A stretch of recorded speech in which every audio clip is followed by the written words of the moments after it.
Bonjour tout le monde. Alors, pour ceux qui ne me connaissent pas, mon nom est Nathalie Lessard, mais la plupart d'entre vous me connaissez.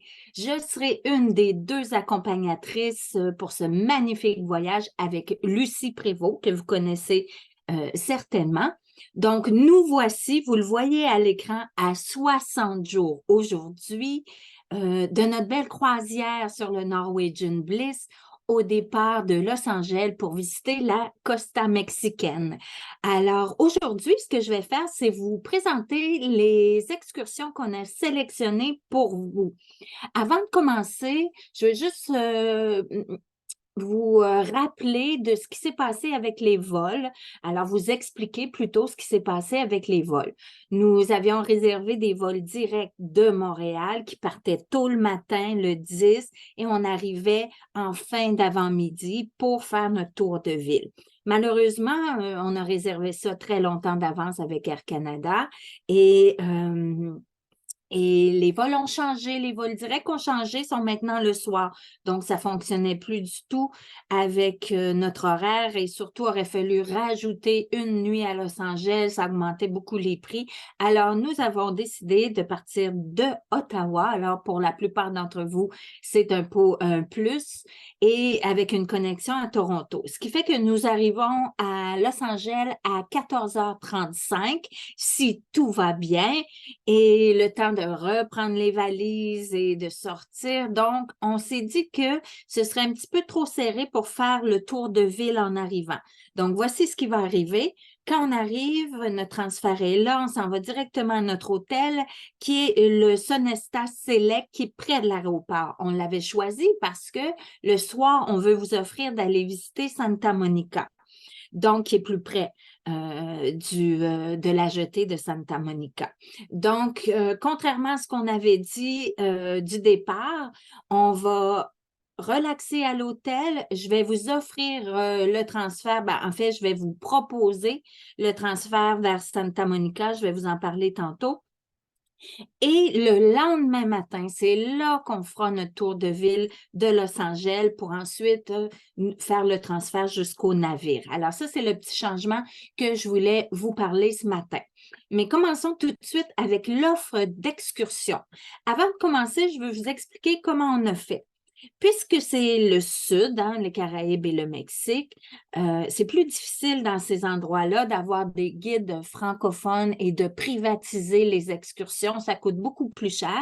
Et étant donné que chacun d'entre vous avait la promotion Free at Sea de Norwegian, ce qui veut dire que vous avez 50 par cabine, par part d'escale de rabais sur une excursion de Norwegian. Donc, ce qu'on a fait, on a sélectionné une excursion par part de Norwegian. Donc, oui, on sera avec les autres gens du navire, mais on a vraiment pris un bloc d'excursion. Comme ça, on a droit à notre 25 par personne ou 50 par cabine de rabais. Donc, on sera, tu sais, j'ai sélectionné une par part. Donc, pour regrouper un peu tout notre monde qui voudront faire des excursions sur la même excursion. J'ai essayé de choisir la plus populaire ou la plus générale, où on voit le plus les musts de la destination. Alors, comment ça va fonctionner? Ce sera chargé en US au moment où je vais vous charger et je vais en fait, moi, je vais le payer en US et je vais vous le charger en canadien au taux d'échange que j'aurai eu. Alors, je commence tout de suite, vous allez comprendre au fur et à mesure. Alors, bien sûr, comme je vous ai dit tantôt, bon, un instant, voilà. Regardez-moi ça, vous le voyez en arrière de moi, vous le voyez à l'écran. Santa Monica. Donc, comme je vous ai expliqué tantôt, vers 17 heures, j'ai fait un transfert vers Santa Monica, qui est à peu près, là, je vous parle en mille parce qu'on est aux États-Unis, à peu près à 7-8 000 de notre hôtel. Et on partira vers 17 heures parce que je veux quand même qu'on profite de la clarté. Qu'est-ce que c'est Santa Monica? C'est une des plus célèbres jetées, hein, le pier de Santa Monica. Il a été construit en 1908, détruit et reconstruit en 1921. Il a servi maintes et maintes fois pour des films, des téléséries. Vous l'avez vu souvent dans même des publicités hein, des États-Unis. Vous l'avez vu souvent. Il est sur la magnifique plage de Santa Monica.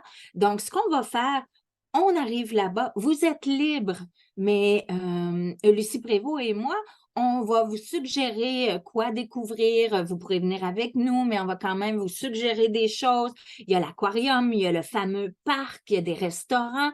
Vous pourrez faire une très belle promenade en bord de mer et également sur la 3e avenue à Santa Monica, qui est une rue piétonne. Il y a beaucoup, beaucoup de restaurants, de bars. Et comme nous sommes un samedi soir, ce sera très animé et très agréable. Le retour de l'autocar se fera à 22 heures. Ceux qui voudront rester plus longtemps resteront et reviendront par le propre moyen. Mais nous, on prévoit le retour à 22 heures à l'hôtel pour se coucher parce que le lendemain matin, ce sera notre tour de ville.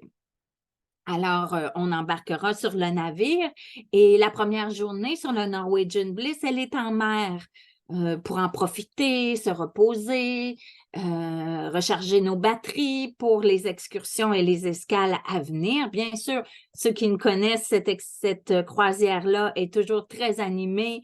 Tour du navire, je vais vous proposer des activités qui viendront là plus tard. Là, ce qui est important, c'est les excursions. Alors, le premier port d'escale est Cabo San Lucas. On est là de 11 h le matin à 19 h le soir, donc c'est un bel escale. Quand on arrive à Cabo San Lucas, je vais vous le dire hein, au fur et à mesure de la croisière, je vais vous tenir au courant, mais il faudra se lever tôt parce que quand on arrive directement devant El Arcos, vous le voyez ici, moi je dis c'est le rocher percé du Mexique, mais c'est magnifique. Comment on arrive, et ça là, bien sûr, là, je vous offre des excursions, mais je veux vous dire à chaque part d'escale que ce n'est pas nécessaire de faire des excursions parce que je sais qu'il y en a qui vont dire, ben c'est dispendieux. Donc, à chaque part d'escale, je vais quand même vous dire ce qui est possible de faire par vous-même à pied au port d'escale, si c'est possible ou si c'est mieux de prendre l'excursion parce que je ne suis pas là pour vous vendre absolument les excursions. Alors, l'arrivée à Cabo San Lucas, qui est de toute beauté, et on est ancré. Alors, ceux qui n'ont peut-être pas fait de croisière, soit que vous êtes ancrés, on est un peu plus loin, on met l'ancre et c'est des petites navettes qui nous amènent au port, ou encore on est directement au port. Ici à Cabo San Lucas, c'est des petites navettes, on est ancré, et quand on arrive à la marina, on est en plein cœur de Cabo San Lucas. Vous pouvez aller, vous le voyez sur la photo, vous pouvez aller par vous-même à l'aquarium, se promener dans la marina, c'est magnifique, plein de petites boutiques de bars. Vous savez, la grande plage que vous voyez ici sur la photo, elle est très, très forte. La mer est très forte, c'est difficile de se baigner. Par contre, directement devant Cabo San Lucas, près de la marina, il y a des petits bars et on peut se baigner. Là, c'est un petit peu dans la baie avec la vue sur Los Arcos. C'est vraiment magnifique. Donc, tout ça, là, ça se fait par vous-même. Par contre, vous avez sûrement déjà entendu de Cabo San Lucas référé à Los Cabos.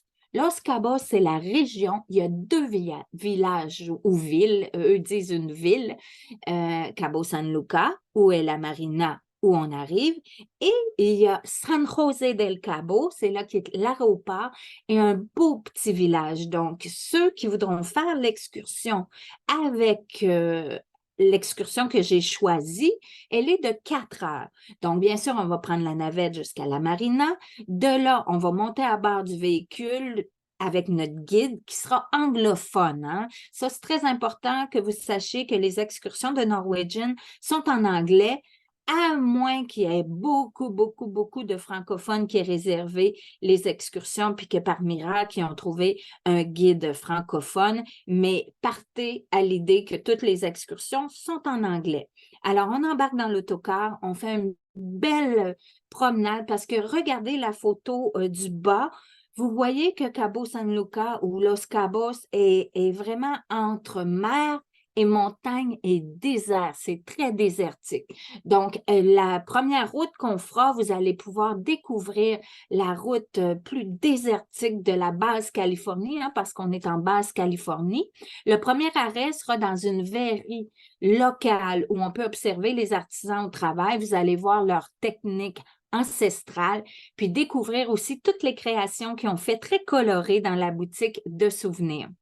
Par la suite, on va continuer pour découvrir la magnifique ville de San José del Cabo. Moi, c'est un coup de cœur. On va descendre de l'autocar, on va se promener dans les petites rues piétonnes, beaucoup de végétation dans cette petite ville. On va pouvoir, le guide va nous parler de l'histoire de la ville. On va s'arrêter aussi dans une belle place où on peut prendre de belles photos et on va aussi se rendre dans un beau petit restaurant local où on prendra une consommation avec la vue panoramique de la baie de Cabo San Lucas et del Arco.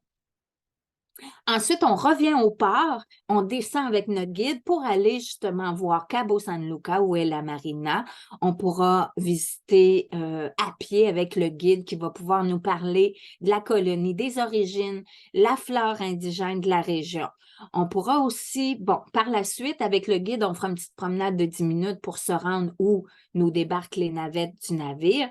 Par contre, si vous voulez rester là, et c'est ce que je vous conseille parce que le navire ne repart pas tout de suite, vous pourrez profiter de la marina, des petites boutiques, des bars et restaurants. Cette excursion-là, elle est 72 US moins votre 25 US. Alors, moi, je crois que ça vaut quand même la peine. Par contre, comme je vous dis, il n'est pas obligatoire ici de prendre une excursion pour pouvoir en profiter au maximum. Le deuxième port d'escale, c'est Puerto Vallarta que vous avez soit déjà visité, soit déjà entendu parler. Plusieurs personnes se rendent en hiver, soit pour une semaine dans un tout inclus. Il y a beaucoup de gens aussi qui passent l'hiver à Puerto Vallarta dans des appartements. Notre navire sera au quai.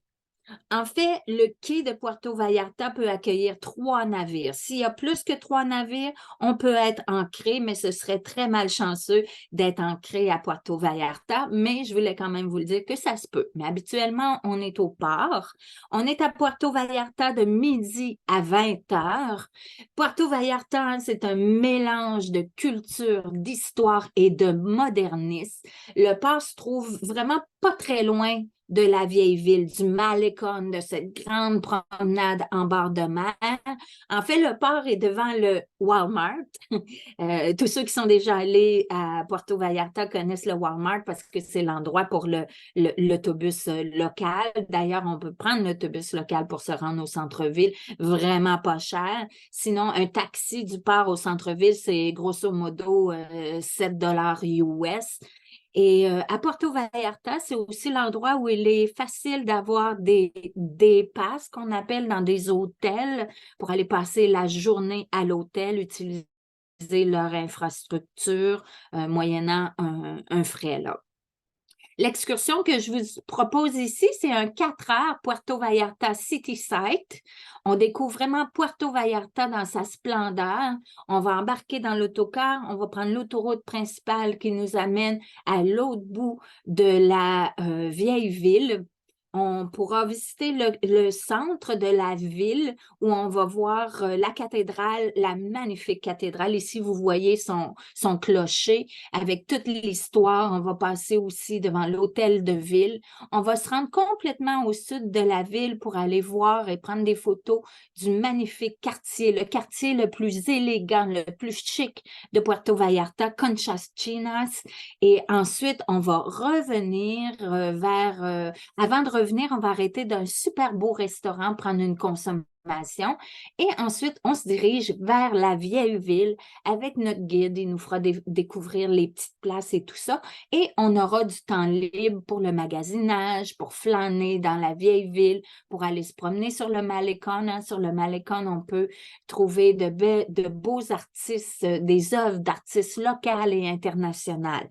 D'ailleurs, soit que le guide va nous donner une heure de retour par nous-mêmes, une heure de retour avec l'autocar ou vous pouvez rester par vous-même et revenir à pied. Ça se fait quand même, c'est quand même assez long par le Malecon, mais ça se fait ou sinon vous prenez un taxi pour revenir.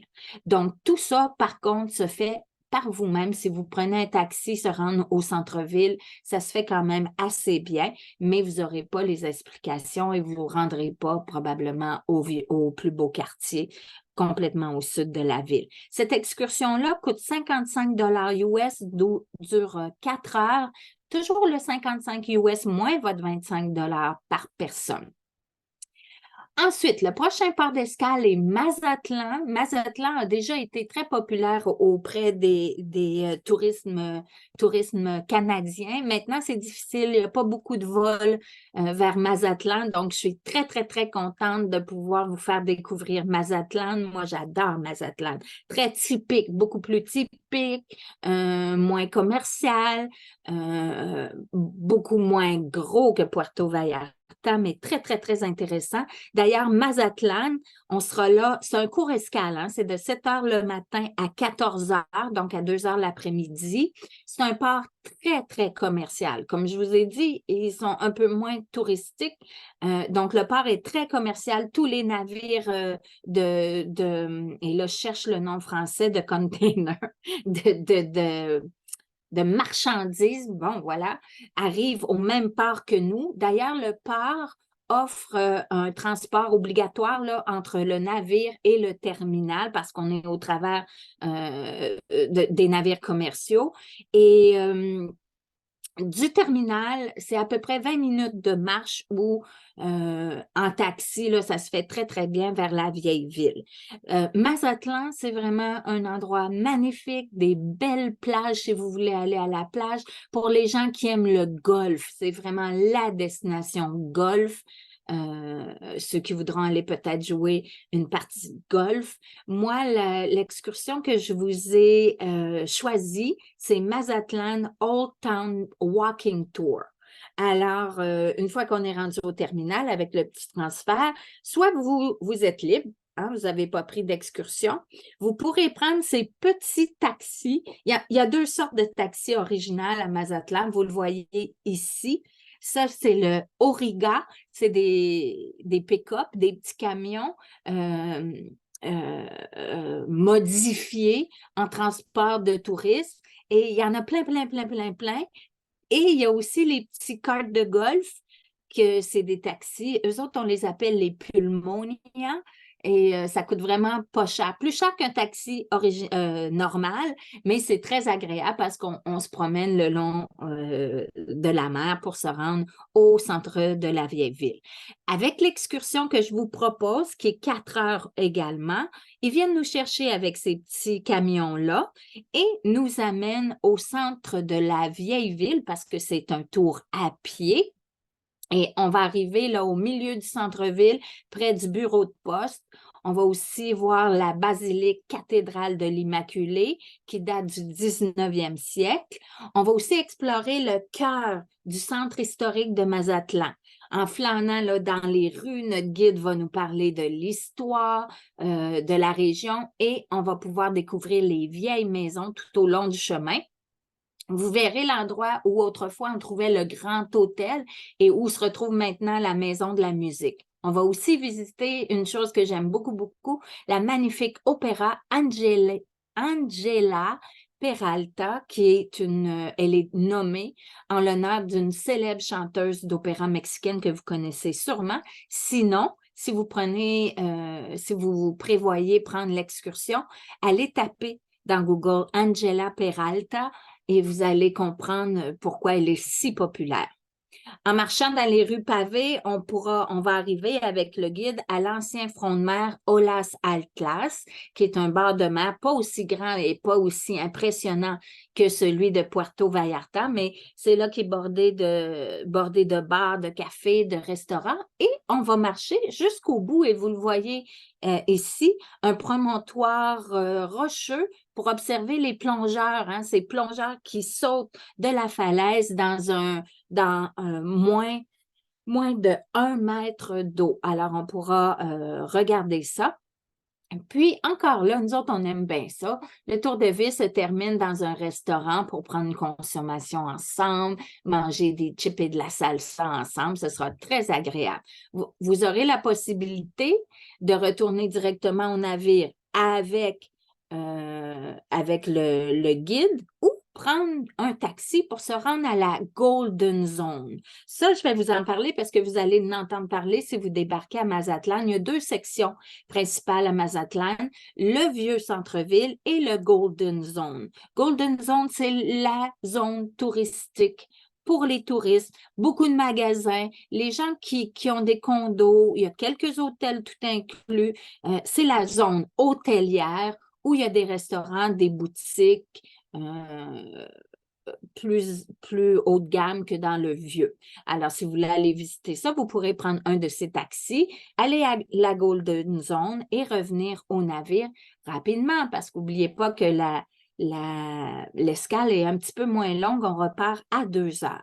Alors, cette excursion-là, elle est 55 US, la même que celle de Puerto Vallarta, le même prix, moins le 25 que Norwegian nous donne. La dernière escale qu'on va faire avec le Norwegian Bliss, c'est à Ensenada. Ensenada, moins connu, un port plus petit, une ville quand même très intéressante. On est là de midi à 19 heures. C'est aussi un port quand même assez commercial. C'est l'endroit, hein, si vous voulez faire de la plage, il y a de magnifiques plages. Le port est quand même pas très loin de l'avenue Lopez Mateo, qui est la rue commerçante où il y a des bars, des restaurants. Moins intéressant au niveau de l'histoire, là. C'est pas un très, très beau vieux centre-ville, mais vous pouvez vous rendre à la rue Mateo. Ça coûte 3 à 7 US. Il y a des belles, belles plages et celle qui est la plus près et la plus facile d'accès depuis le port, c'est la plage Playa Hermosa. Donc, vous pouvez prendre un taxi et vous rendre à la plage pour la journée. Ce serait une belle activité à faire du côté de Ensenada. L'excursion que je vous ai proposée, elle dure 5 heures, c'est le Blue Hole et Wine Tasting. L'excursion commence, on part avec un autocar qui va nous parler de l'histoire de la ville et on commence avec un arrêt dans la plus ancienne cave de la Basse-Californie qui est fondée en 1888, Bodega Santo Tomás, pour une dégustation de vin. Je veux que vous sachiez que tout près de Ensenada, il y a une vallée, une région de vin, un peu comme Napa, comme la Californie a Napa. Il y a la vallée de Guadalupe, qui est la région viticole de Ensenada. Ici, c'est pas là. On va pas dans la région. Ce qu'on fait, c'est qu'on va au Bodega Santo Tomás, la plus ancienne cave à vin. Avant, on faisait la production de vin là. Il y avait les vignobles et tout ça, mais avec l'agrandissement de la ville, on a déménagé le vignoble dans la vallée de Guadalupe, mais on a gardé la cave à vin et on va vous expliquer toute l'histoire de cette famille Bodegas, de cette famille Thomas, pardon. Et comment on a fait le vin, on a tout gardé, c'est original avec une dégustation de vin. C'est vraiment très, très, très intéressant. D'ailleurs, ceux qui ne prendront pas le tour, vous pouvez le faire en taxi pour se rendre à la ville. C'est vraiment dans la ville de Ensenada. Par la suite, on rembarque dans l'autocar et on fait à peu près 1 heure de route le long de la campagne de la Basse-Californie jusqu'à Punta Banda. Cette région-là, elle est célèbre pour le spectaculaire trou d'air, un geyser appelé la Bufadora. Vous le voyez là dans les photos. C'est vraiment un bec de mer naturel qui projette de l'eau de 60 à 100 pieds de haut, dépendant de la marée. Et autour de la Bufadora, il y a beaucoup, beaucoup, beaucoup, beaucoup de monde. Et tout près, il y a un marché où on peut déguster des mets typiques. Il y a des vendeurs d'art national. Vous pourrez également visiter le quartier commerçant d'Ensenada. Alors, c'est une belle excursion. Puis on revient au navire à temps parce qu'on n'est pas là longtemps. Cette excursion-là, elle est 65 US par personne, toujours moins le 25 de NCL. On a quand même une journée en mer avant le retour à Los Angeles et le retour à la maison. Alors voilà, dans le courriel que je vous ai envoyé, vous avez un lien pour remplir le formulaire. Vous allez tomber sur une page comme ça et vous avez les questions. Vous n'avez qu'à remplir les questions. Si vous ne prenez aucune excursion, il est important de le remplir quand même parce que moi, j'attends les réponses de tout le monde. Si je n'ai pas de réponse de vous, je pense que vous l'avez oublié. Alors, vous entrez, vous mettez votre nom, vous n'avez pas à l'imprimer et le remplir. Vous le remplissez directement en ligne et moi, je reçois automatiquement les réponses. Alors, on vous demande, bien important, de remplir un formulaire par personne.